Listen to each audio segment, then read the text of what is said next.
Oi, gente. Tudo bem com vocês? Bom dia. Mais uma aula aí de geografia, né? A gente vai falar sobre o espaço urbano, ok? Já falamos sobre o espaço rural, né? Sobre essa relação do espaço rural com a sociedade, com o espaço urbano. E a gente vai começar a falar mais sobre a questão urbana mesmo, tá? Então, olha só, o espaço urbano, né?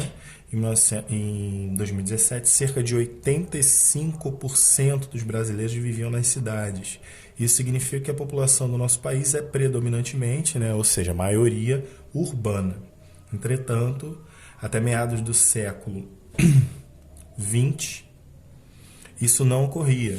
Desde os anos de 1950, tem havido um aumento expressivo na população urbana brasileira. Observe o gráfico a seguir, né? Então, a partir de 1963, mais ou menos, houve uma mudança, né? O espaço urbano começou a crescer, a população no espaço urbano começou a crescer vertiginosamente, ou seja, de forma bem acentuada, enquanto a população do espaço rural começa a cair de forma sensível, né? Cai pouco, né, em relação à questão de milhões. Por que que isso funciona? Tá? Por que que a população rural ela não se altera tanto enquanto a população urbana cresce tanto? Estando em cidades, né, é muito mais fácil das pessoas se relacionarem e se conhecerem do que no campo, por exemplo, tá? Então, a possibilidade de multiplicação dos seres humanos no espaço urbano é muito maior do que a possibilidade no espaço rural, tá bom? Além disso, tem a questão de saúde, né?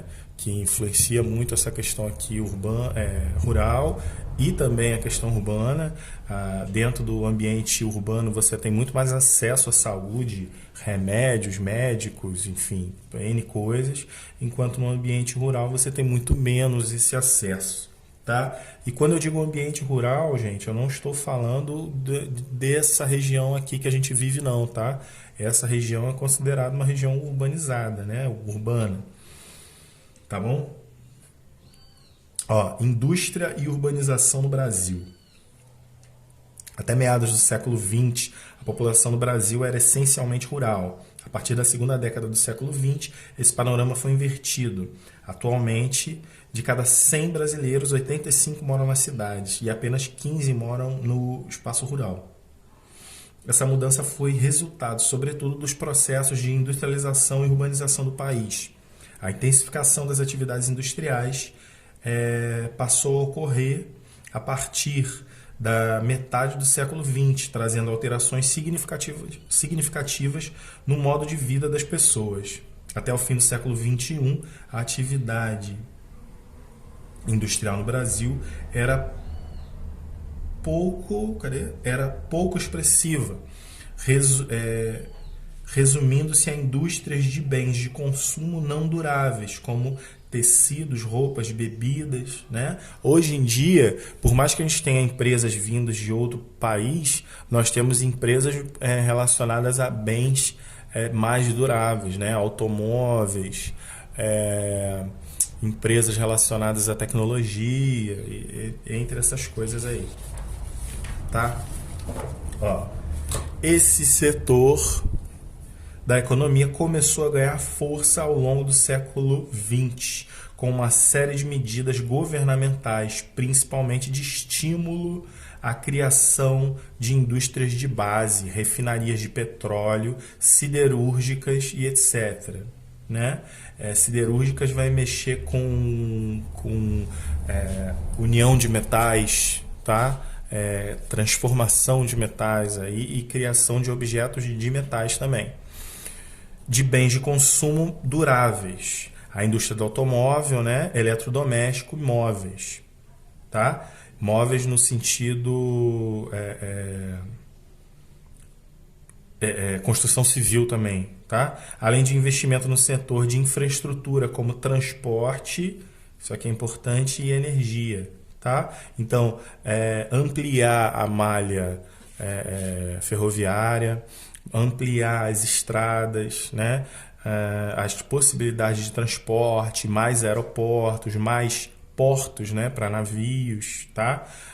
Acordos econômicos com o estrangeiro, crescimento nesse setor aqui e crescimento nesse setor aqui vai gerar mais emprego, e gerando mais emprego você tem mais trabalhadores no meio urbano.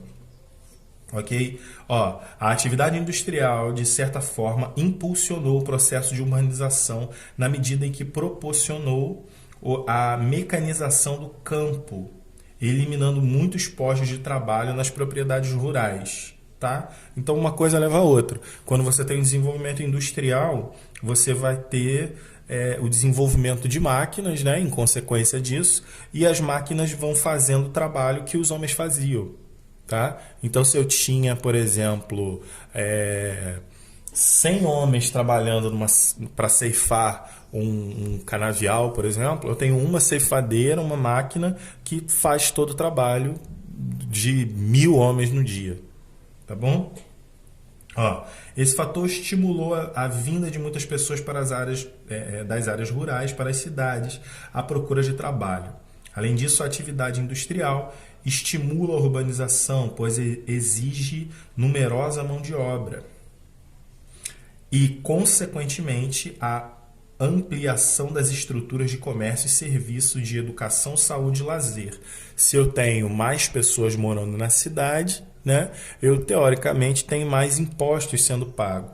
Mais impostos sendo pagos e mais pessoas precisando de saúde, transporte e tudo mais. Então eu tenho que investir, eu como estando no governo, né, o governo tem que investir nesses setores aqui para conseguir atender essas novas pessoas que estão montando residência no meio urbano. Tá? Esse processo promoveu a reorganização do espaço geográfico brasileiro, percebida principalmente pela expansão de áreas urbanas já existentes, pelo surgimento de novas cidades e por uma população predominantemente urbana. Né? Você tem cidades que eram muito pequenas, por exemplo, Macaé, Rio das Ostras, Cabo Frio, e que em 40 anos se tornaram grandes cidades, praticamente, principalmente Macaé. O estímulo ao consumo foi uma forte tendência do processo de industrialização do país. Várias campanhas publicitárias foram criadas ao longo do século XX, incentivando o consumo de produtos fabricados no país, a fim de estimular o crescimento da atividade industrial. Lógico, se eu tenho uma indústria e tenho uma produção de algum tipo de coisa, eu tenho que convencer a população que ela tem que comprar aquilo ali, que ela tem que consumir, por exemplo, um trator. Tá? Então eu vou começar a fazer propaganda em cima daquilo que eu estou produzindo para convencer o mundo todo que ele tem que comprar aquilo também. Senão, se eu tiver uma produção e não tiver procura daquele produto, eu vou falir. É lógico, né? Não tem porquê. Então, logicamente que a questão publicitária, né? a informação também vai crescer. Tá? Então eu vou tendo um crescimento como uma bola de neve aí nas cidades e tudo mais. Macaé, gente, eu citei Macaé. Macaé é um excelente exemplo disso, né? Porque a partir dos anos 90, principalmente, 80 e 90, houve um crescimento absurdo de Macaé por causa justamente da indústria do petróleo. Né? O desenvolvimento da indústria do petróleo fez com que Macaé se desenvolvesse muito e chegou a se tornar no começo dos anos 2000, 2010, 2008, a cidade que mais cresceu no Brasil, tá? Vários anos seguidos por causa desse investimento aí que o petróleo patrocinou. Vamos lá. Veja no mapa abaixo o crescimento do número de cidades com mais de 20 mil habitantes no Brasil em meados do século XX, próximas às áreas industriais do Brasil. Tá? Ó, nós tínhamos aqui cidades com mais de 20 mil habitantes em 1940. Eram esses pontinhos vermelhos aí, muito poucos, né? tá? E cidades com mais de 20 mil habitantes a partir de 1960. Aí você já vai ver vários outros pontos aí, tá? E além disso, nós temos também esses, no caso, a partir de 1960, todos esses pontos passam a valer, né? Porque os anteriores continuam valendo e o verde também passa a valer, tá bom? Então, ó, conforme podemos observar no mapa, o crescimento urbano entre a década de 40 e 60 foi intenso, sobretudo nos estados da atual região sudeste, né? Essa região aqui, ó. Tá?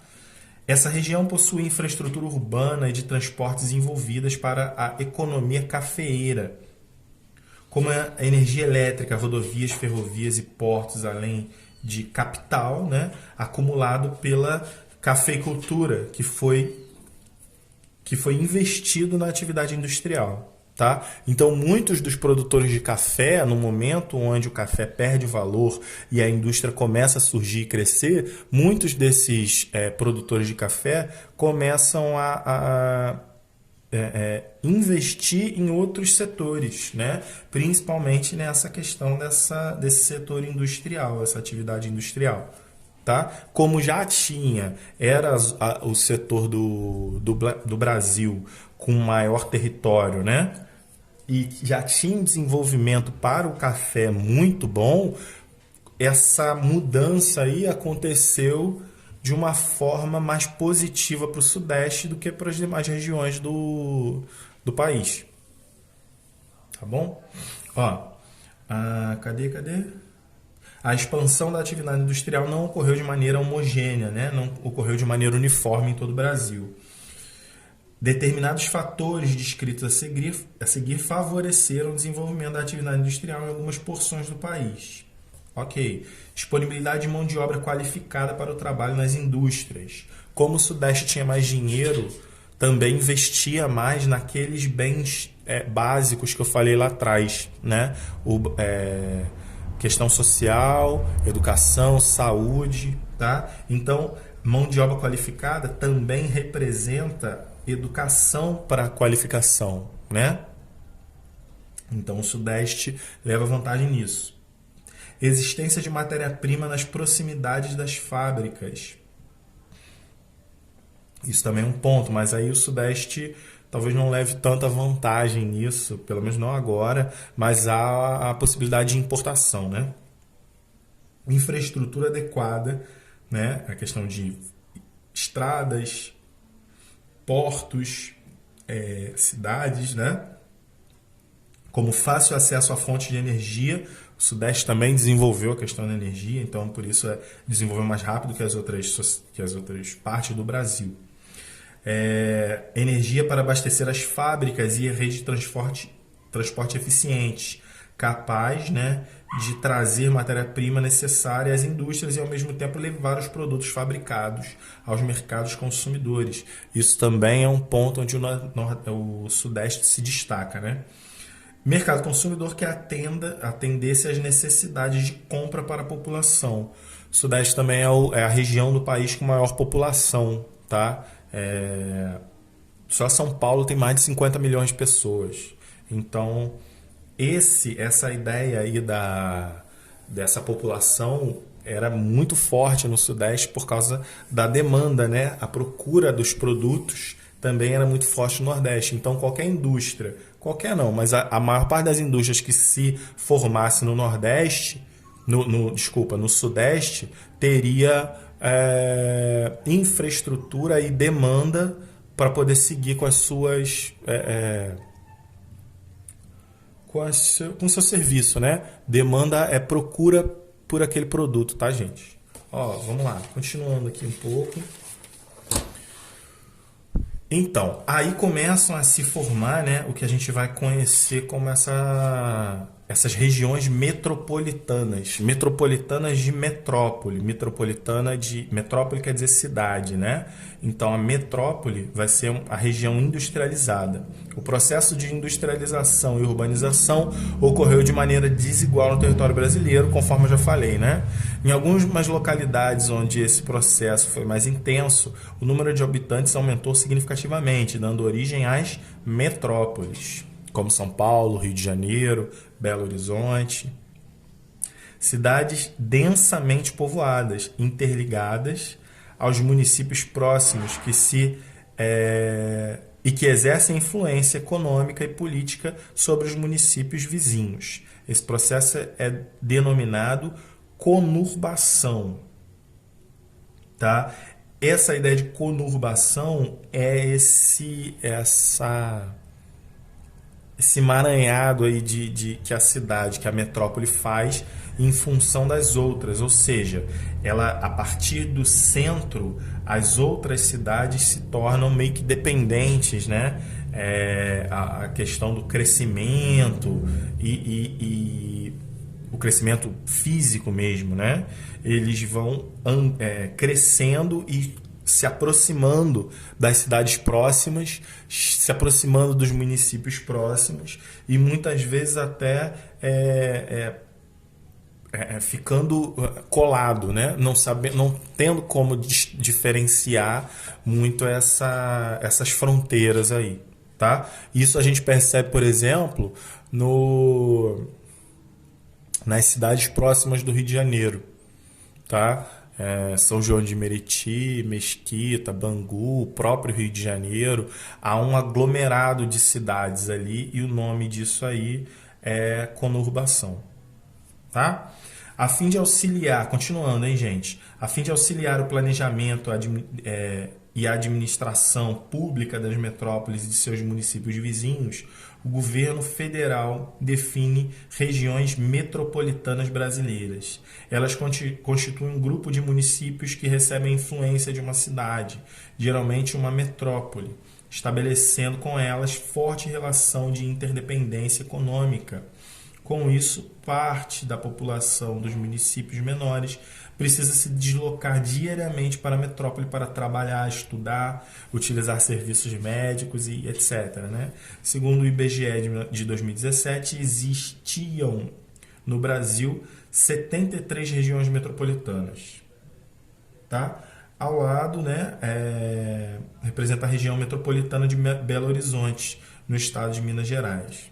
Então aqui, ó, nós temos a região metropolitana, Belo Horizonte, né, é a capital, e nós temos outras cidades, ó, Brumadinho, Esmeraldas, né, Baldim. Nós temos outras cidades aí dependendo e com essa relação de dependência dessa cidade, Belo Horizonte, aí no centro praticamente, né?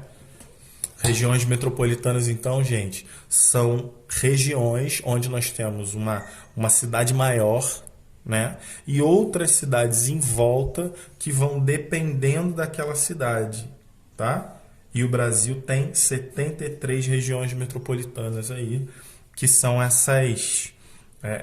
esses grandes centros aí que fazem os outros municípios em volta dependerem dele, tá? O Rio de Janeiro, como eu disse, é um exemplo disso, né?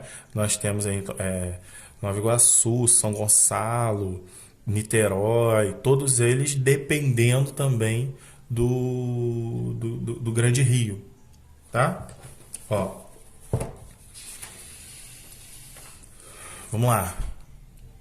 O crescimento das cidades e os problemas urbanos. Aí é um grande problema, né, gente? Ó, o espaço urbano brasileiro é formado por povoados, vilarejos, cidades pequenas, médias e grandes, com número variável de habitantes. O processo de urbanização provocou um crescimento do número de cidades em nosso país. Em muitas situações, o crescimento desordenado das áreas urbanas e a ausência de planejamento de ocupação e de programas de infraestrutura de responsabilidade do governo acarretaram uma série de problemas, como o saneamento básico ineficiente, né, sem eficiência, a ocupação de áreas impróprias para habitação, como favelas, né, fundos de vale, encostas, enfim. Quantidade de postos de saúde e de escolas insuficientes para atender a população, entre outros problemas. Tá? Isso é muito simples de entender, gente. A gente pode usar até o exemplo da escola. Eu tenho uma cidade, tá? Uma cidade que eu invento agora. Essa cidade A, ela tem 100 habitantes somente, ok? E dentro dessa cidade A tem 2 escolas. Cada escola tem capacidade para atender, é uma cidade separada das outras, né? Ela não está muito próxima de nenhuma outra cidade. Então, cada escola dessas que eu criei tem capacidade de atender 50 alunos. Só 50 alunos, tá? Então, uma delas atende 50 alunos, a outra atende 50 alunos e com isso a gente forma aí os 100 alunos da cidade. Habitantes não, vamos colocar que tem procura por 100 vagas de escola. Com as 2 escolas eu consigo completar aí essas 100 vagas e fica tudo certo, não é verdade? Beleza. Agora, se chega nessa cidade mais uma criança, eu já vou ter 101 procuras, né, por vagas. Quando esse ano se renovar, quando, por exemplo, o ano novo acontecer, naquele próximo ano, né, essa uma criança vai procurar o ensino, tá? Então, se digamos que a escola fala, não, claro, nós colocamos você aqui. Então, alguma daquelas crianças ali vai ficar sem estudar porque nós não temos mais vagas. E é mais ou menos isso que acontece nas cidades, só que em grande escala. Nós temos sempre muita gente chegando, muita gente indo embora, né? E nós temos sempre um número X de vagas ali que são completadas ao longo do ano. Então, a gente tem que tomar cuidado para as possibilidades da cidade atender toda a população da cidade. A gente está vendo isso hoje diariamente na questão da questão da saúde, né? A gente está tendo problemas com saúde, por isso todas essas aulas no computador. Então, esses problemas da saúde estão refletindo no desenvolvimento do governo, né? E a gente está ficando bem claro que a saúde no nosso estado, pelo menos, é um problema.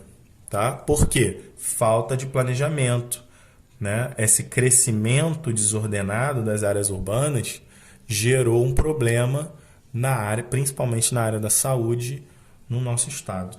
Tá? Atualmente as atividades econômicas das áreas urbanas não conseguem absorver um número de pessoas desempregadas que vivem na cidade. A questão dos empregos também, né, gente? Nós não conseguimos dar emprego para todas as pessoas que chegam na cidade e precisam de emprego. Segundo o IBGE, que é um instituto que busca fazer a contagem dessas coisas, né, desses fatores, em 2015, cerca de 10% da população economicamente ativa, o PEA, né, tanto da área urbana quanto da área rural, estava desempregada. 10%. 10% no Brasil é mais de 20 milhões de pessoas. Então, aí a gente fala aí das questões ambientais na cidade, gente. Questões ambientais. O crescimento descontrolado das áreas urbanas, de sua população e, sobretudo, a intensificação das atividades econômicas vem acarretando sérios problemas ambientais nas cidades brasileiras. Além disso, o modo de vida das pessoas tem provocado alguns problemas ambientais. E aí a gente pede o livro pede para a gente dar uma olhada nisso, né? O aumento do número de carros, tá? Congestionamento, os gases que esses carros todos soltam, né? Agridem o meio ambiente, eles não soltam um gás bom para o meio ambiente, então isso tudo vai ser jogado na camada de ozônio e vai destruir, tá? Essa poluição toda aqui, que não está só nos carros, também está nas indústrias, vai afetar diretamente a saúde das pessoas, ok? A saúde das pessoas passa a ser diretamente afetada, doenças respiratórias, né? E problemas de vários tipos. E um outro grave problema é a questão da água. A água também passa a ser um grande problema nessa questão da cidade, por dois motivos. Primeiro, o esgoto, né? O esgoto vai apresentar vários motivos. O esgoto não tem o escoamento correto, o esgoto despeja coisas tóxicas em lugar indevido. A população também, já que é uma população meio descontrolada, vai produzir muito mais esgoto, então aquela sociedade não vai ter como tratar o esgoto, isso também é um problema, tá? Então são várias questões aí que vão causar esses problemas aí relacionados a esgoto. O outro da água, né? Entra no solo, agride o solo, destrói. Muitos produtos químicos são jogados no solo também por conta da questão do esgoto, tá? Continuando os outros. Falta de abastecimento de água, né? Se eu tenho 1 litro de água para uma pessoa beber ao longo do dia, ok, eu vou até passar um pouco de sede, mas tudo bem. Agora, se eu tenho 1 litro de água para 10 pessoas beberem ao longo do dia, aí já é um pouco mais complicado, tá? Então, a água tem um limite, né, gente? Tá? A água do nosso mundo, a água potável do nosso mundo, são apenas 3% da água total do planeta, né? E desses 3% aí, só um pouquinho é possível que a gente consuma assim diretamente. Então, isso é um grande problema também. Tá? Ó, a precariedade das moradias, ó, a precariedade das moradias, tá vendo? Moradias feitas em lugares que não podem ser feitas, em encostas, em favelas, moradias sem planejamento, tá? Sem saneamento básico, isso também é um problema. Despejo de rio, despejo de lixo nos rios e nas ruas, tá? Então são problemas que vão acontecendo. Ó, o último aqui, ó, quando eu não tenho saneamento básico, eu não tenho desenvolvimento ok do governo para a questão da água, né? Acaba que as chuvas se tornam também um problema, as chuvas se tornam descontroladas. Por quê, gente? Se eu tiver uma floresta, a chuva cai e por mais que tenha bastante água, aquele solo ele absorve a água, tá? Agora, se eu tenho uma estrada, pode ser uma estrada boa, uma estrada ruim, mas se eu tenho uma estrada, aquele solo ali da estrada, né, ou o solo do ambiente urbano, das cidades, se tornam mais complicados de manter uma absorção. Por mais que eu tenha bueiro, os bueiros também não conseguem absorver toda a água. Isso também gera um problema, tá? Então, o Brasil tem muitos problemas, gente. Muitos, muitos mesmo. A gente tem que entender isso, buscar não contribuir para esses problemas, né? Buscar soluções para que tudo isso se organize, para que tudo isso se ajeite, denunciar determinadas coisas, despejo de água indevido, lixo na rua, né? Procurar saber sobre a questão do governo, se as políticas relacionadas a saneamento básico estão funcionando, esgoto a céu aberto, né? Procurar manter a atenção nas questões relacionadas ao despejo do esgoto, não só na sua família e no lugar onde você vive, mas também em toda a região, toda a vizinhança e tudo mais. Sempre estar alerta para essas questões ambientais do meio urbano, tá? Já que a gente vive em meio urbano, a gente tem que estar observando isso aí. Então, eu falei um pouco sobre a questão da urbanização, espero que vocês tenham entendido, tá? Nós vivemos em cidades, né? Então, eu acho que isso se torna um pouco mais fácil da gente entender isso aí. E até porque isso é muito próximo de nós, tá bom? Na aula que vem a gente continua, faz uma revisão e continua com essas aulas, continua com a aula, tá bom? Tchau, gente. Um abraço, um beijo, fui.